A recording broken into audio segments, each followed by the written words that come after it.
Back to my channel. In today's video, I'm gonna teach you how to cough with cards.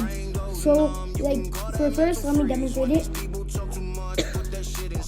You guys probably caught on, but if you didn't, what we're gonna do is we're gonna take a little bit of cards, and then what you want to do is you want to take it, put it around your hand like this, and then you have to immediately go towards your mouth, because if you take this and leave it out for a very long time, people can see this area and what it is.